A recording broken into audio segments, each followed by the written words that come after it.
está disposto a usar meios militares para proteger a liberdade de expressão ao redor do mundo. A declaração foi feita depois de um questionamento sobre o julgamento do ex-presidente Jair Bolsonaro. De imprensa no qual o senador Flávio Bolsonaro, filho do Jair Messias Bolsonaro, apresenta provas irrefutáveis de que esse julgamento deveria ter sido anulado há muito tempo e de que o julgador, que também é vítima, que também é o investigador, que também é o promotor, que também é testemunha, deveria estar atrás das grades. Mas a verdade é que a divergência do Fux já era esperada. O que ninguém esperava era a divergência do Dino. Olá pessoal, sejam bem-vindos. O meu nome é Bruno. Se você gosta e apoia o nosso conteúdo, então deixa o seu like e inscreva-se no canal.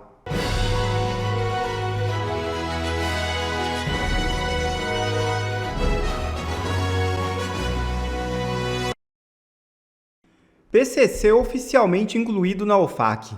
É isso mesmo. Isso significa que todas as transações que passarem pelo SWIFT, o Sistema Financeiro Internacional, serão fiscalizadas. Ou seja, não adiantará ter postos de gasolina, hotéis, revenda de importados, empresas logísticas ou outros subterfúgios para lavagem de dinheiro, que cairão na malha fina. Na verdade, todos esses atores já estão identificados. Trata-se apenas de um aviso para pararem. Não parando, sofrerão o mesmo destino do barco venezuelano torpedeado.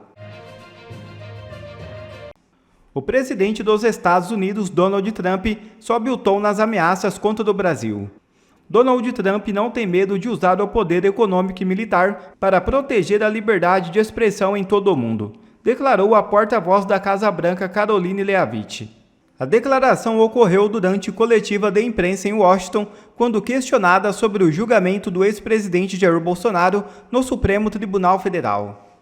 A porta-voz da Casa Branca, Karoline Leavitt, afirmou nesta terça-feira que o governo de Donald Trump está disposto a usar meios militares para proteger a liberdade de expressão ao redor do mundo. A declaração foi feita depois de um questionamento sobre o julgamento do ex-presidente Jair Bolsonaro, feito pelo jornalista Michael Schellenberger. I want to see if you could give some insight into whether the president is considering additional measures against Europe and Brazil, not just for censorship, but also for preventing political candidates from actually competing in an election. The president has shown some concern around President Bolsonaro, who's being prevented from running. All of this is coming in the context of increased censorship of online platforms, of American platforms, and efforts to censor Americans. I'm personally being investigated under criminal investigation with my Brazilian colleagues for publishing the Twitter Files Brazil. We're very grateful that the president has imposed Magnitsky sanctions on the judge. Is the president considering additional actions, given that it appears that they're going to end up with a conviction against President Bolsonaro, preventing him from running? Is he considering doing anything about this crackdown in Europe? Freedom of speech is arguably the most important issue of our time. It is enshrined in our Constitution, and the president believes in it strongly.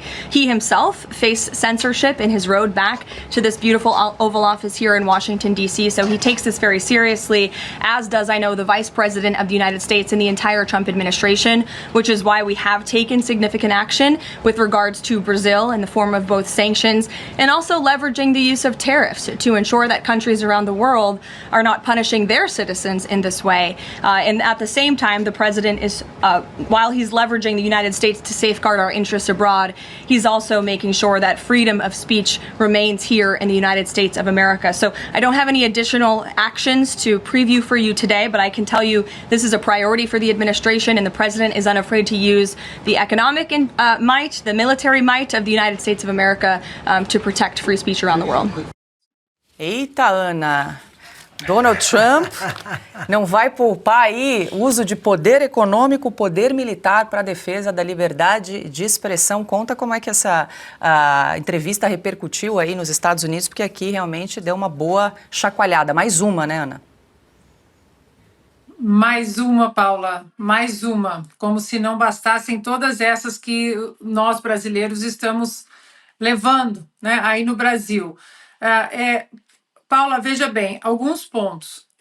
O que a coletiva de imprensa hoje, todos os dias sai essa coletiva, e hoje nosso querido amigo Michael Shellenberger estava lá, ele que faz parte agora também dessa nova mídia que recebe credenciais para fazer questionamentos ali para a secretária de imprensa, a Caroline Leavitt, e ele toca em pontos ali, Paula, que não são perguntas genéricas, e isso é muito importante, porque nós estamos falando de um jornalista americano que também é perseguido pelo sistema de Alexandre de Moraes, porque na versão mais longa, eu acabei de colocar a versão mais longa das perguntas e dos comentários do Shellenberger à secretária de imprensa, agora no meu perfil do X, antigo Twitter.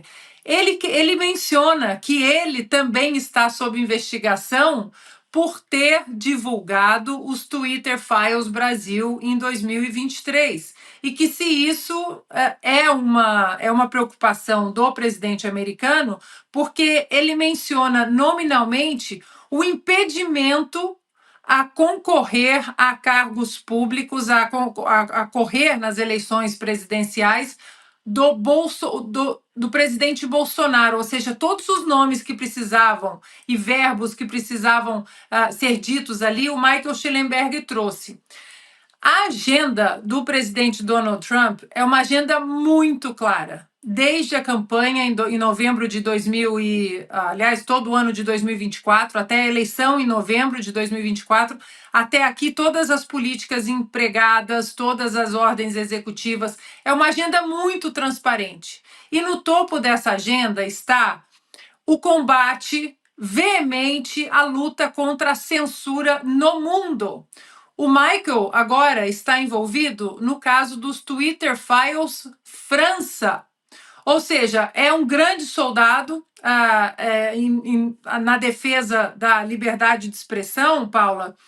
E outro ponto que liga a agenda de Donald Trump ao Brasil, à América do Sul e, de uma certa forma, a essa coletiva, é o combate ao narcotráfico, que está, assim, todos os dias na televisão. O departamento, agora que não chama mais Departamento de Defesa, o Departamento de Guerra, mostra a guerra declarada aos narcotraficantes, ao narcotráfico, a tudo isso.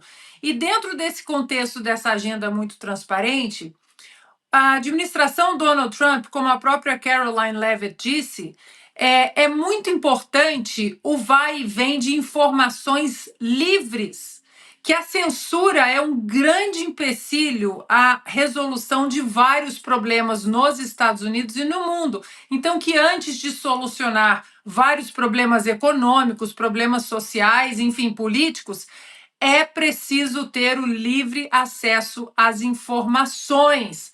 Aí vem aqueles, né? Mas informação falsa, tem que correr tudo, como a administração do Donald Trump fala, e deixem que o povo decida. Então, Paula, é claro que o presidente Donald Trump não vai usar uma força militar contra o Brasil, mas que já há um aparato militar enorme aí em volta do Brasil, Venezuela, Caribe, né? Todos de olho nesse aparato que foi movido exatamente para a luta contra o narcotráfico.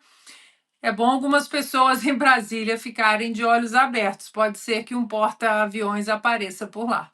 Ana, eu perguntei como essa pergunta do jornalista do Michael Shellenberger repercutiu por aí, porque aqui já causou reação e a gente compartilha o que escreveu a Gleisi Hoffmann na rede social X. Tá aí, então, para quem nos acompanha, o que ela disse. A conspiração da família Bolsonaro contra o Brasil chegou ao cúmulo hoje com a declaração da porta-voz de Donald Trump de que os Estados Unidos podem até usar força militar contra o nosso país. Não bastam as tarifas contra nossas exportações, as sanções ilegais contra ministros do governo, do STF e suas famílias, agora ameaçam invadir o Brasil para livrar Jair Bolsonaro da cadeia. Isso é totalmente inadmissível. E ainda dizem que estão defendendo a liberdade de expressão. Só se for a liberdade de mentir, de coagir a justiça e de tramar golpe de Estado. Estes sim, os crimes pelos quais Bolsonaro e seus cúmplices estão sendo julgados no devido processo legal. E o filho, traidor da pátria, precisa ser caçado. Tá? Então, Silvia, a declaração da Gleisi Hoffmann, agora há pouco, às 5h48 da tarde, ela se manifestou em relação a essa pergunta do jornalista Michael Schellenberg, que faz um trabalho exemplar em defesa da liberdade de expressão, um dos jornalistas à frente aí do Twitter Files Brasil, como a Ana lembrou agora, Twitter Files Europa, trazendo aí todo esse bastidor envolvendo redes sociais e uma rede de governantes que, de certa forma, manipulando as informações com as Big Techs. Enquanto você lia o tweet dela, eu fui pesquisar aqui a idade da Gleisi, que eu não sabia. Ela tem 60 anos, ela é de setembro desse mês de 1965, então eu não sei em que ano a cabeça dela parou, né?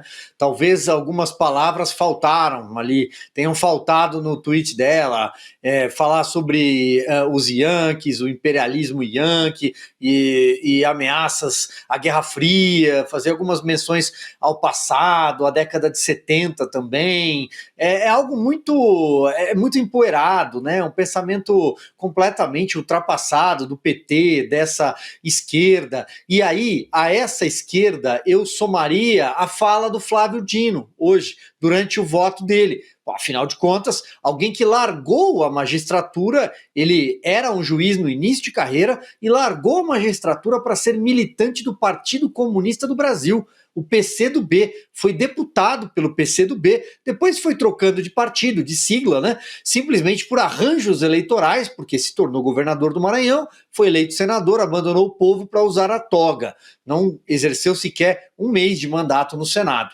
O ponto é que o Flávio Dino também faz menções aos Estados Unidos, e acho que isso conversa um pouco com o comentário da Ana. Ele fala sobre o Mickey, ele tripudia da lei Magnitsky, ele fala sobre acham que vão intimidar alguém aqui no Brasil, uma corte, com um tweet. Não é um tweet, é um comunicado do governo americano, da Casa Branca. Só que em pleno 2025, eles utilizam sim as redes sociais, principalmente por ser uma nação livre, que prega a liberdade nas redes sociais, eles utilizam a Rede X para se comunicar. Aliás, o decano da corte, que ele está lá também, que ele ocupa a cadeira também, Gilmar Mendes, no 7 de setembro, também utilizou o X para fazer um comunicado. Ou devemos descartar aquilo que o Gilmar Mendes falou? Flávio Dino precisa compreender melhor. O deboche não cabe no direito. O deboche não cabe da toga. É muito ruim tudo isso. E a esquerda vai brincar com o governo americano, com os Estados Unidos, até a hora que a água subir no pescoço, subir no nariz, e por aí vai. A gente já sabe qual é o caminho, a gente já sabe o que vai acontecer. E perícia aponta fraude em decisão de Moraes contra empresários. Deputados e senadores vão encaminhar documentos aos ministros do STF. É isso mesmo. Senadores e deputados federais revelaram nesta terça-feira que apresentarão aos ministros do Supremo Tribunal Federal um laudo pericial que confirma a fraude processual cometida por Alexandre de Moraes, assinado por 2 peritos. O parecer aponta que a decisão usada por Moraes para justificar uma operação de busca e apreensão contra empresários apoiadores do ex-presidente Jair Bolsonaro foi produzida 6 dias depois da ação, deflagrada em 23 de agosto de 2022. A perícia solicitada pelo jornalista David Agape analisou o documento atribuído ao delegado Fábio Álvares Shor, embora traga a data de 19 de agosto, servindo como base para a ordem determinada por Moraes em 23 daquele mês. Os metadados revelaram que o arquivo só foi efetivamente gerado em 29 de agosto, quando a operação já havia sido cumprida. Fazendo apenas o meu dever de divulgar a verdade, eu vou apresentar para vocês agora um trecho da coletiva de imprensa no qual o senador Flávio Bolsonaro, filho do Jair Messias Bolsonaro, apresenta provas irrefutáveis de que esse julgamento deveria ter sido anulado há muito tempo. E de que o julgador, que também é vítima, que também é o investigador, que também é o promotor, que também é testemunha, deveria estar atrás das grades.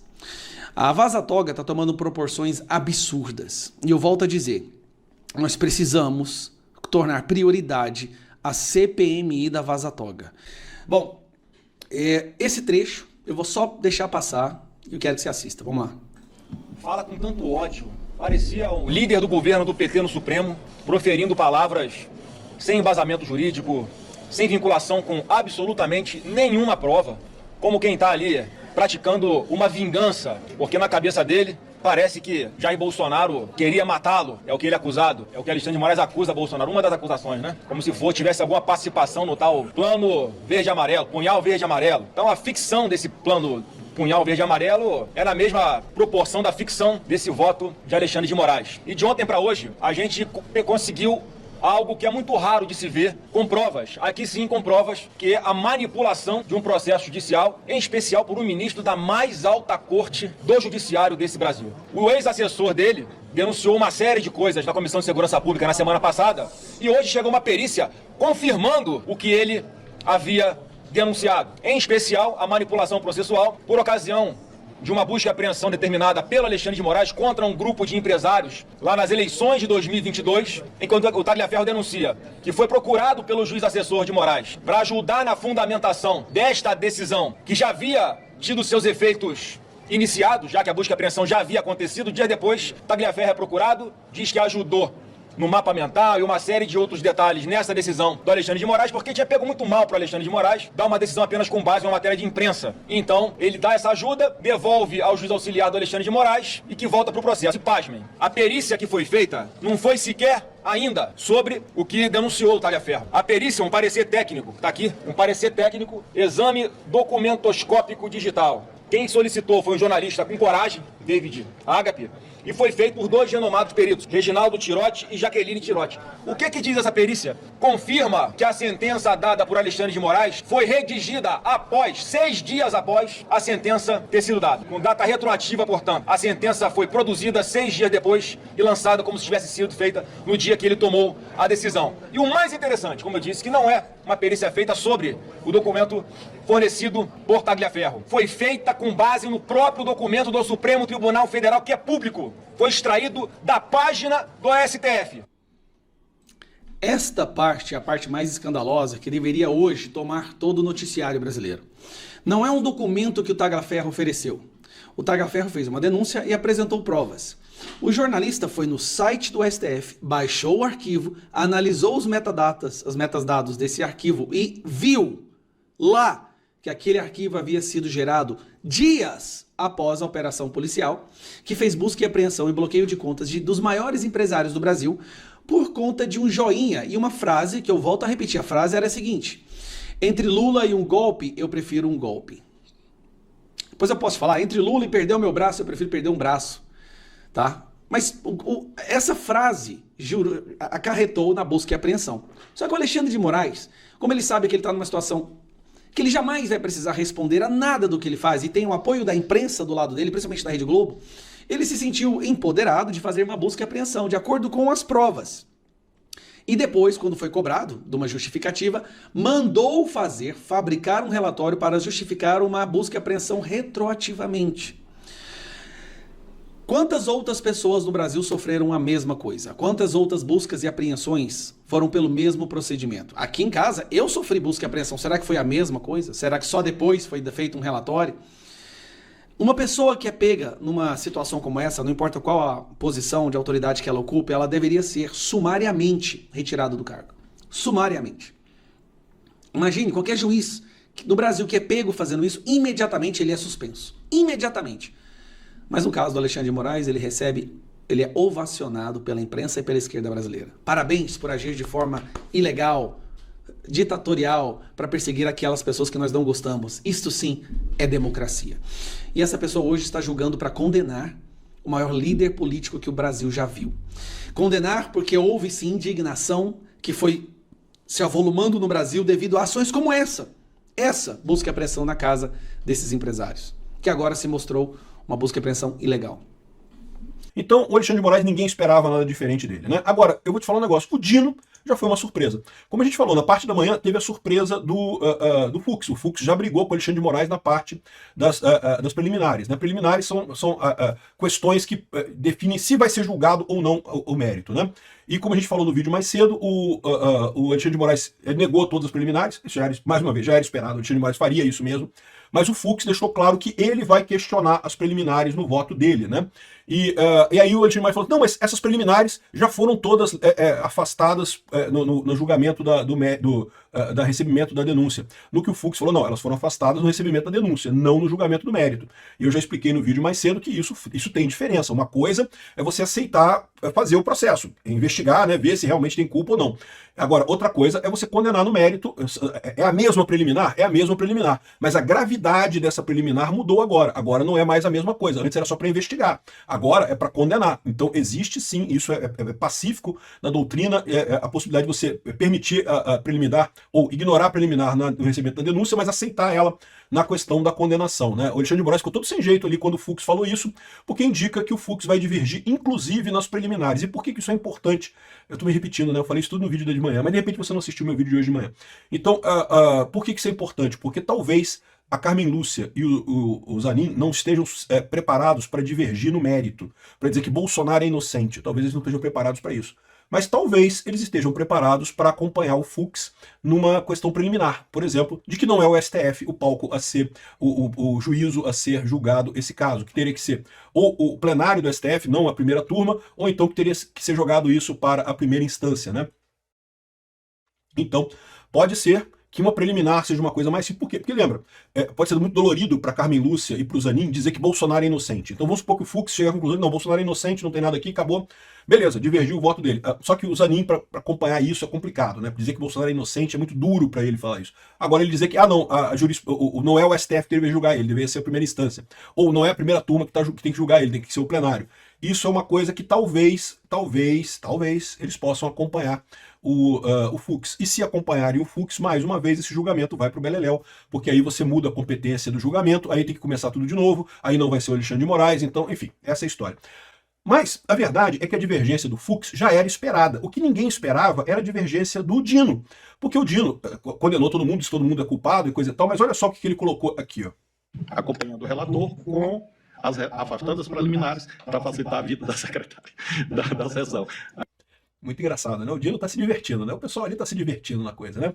Afastando as preliminares, acompanhando o relator quanto ao juízo condenatório que fez, com a ressalva de participação de menor importância para os réus Alexandre Ramagem, Augusto Heleno e Paulo Sérgio. O que é participação de menor importância? Isso é um artigo do Código Penal que fala que caso um réu... Assim, o Código Penal já fala que a gradação da pena, o quantum da pena que você vai responder num crime depende da sua participação. É a tal proporcionalidade, né? Ou seja, você tem que ser proporcional, a pena tem que ser proporcional à participação do réu e à culpabilidade do réu, quanto o réu é culpado pelo que aconteceu.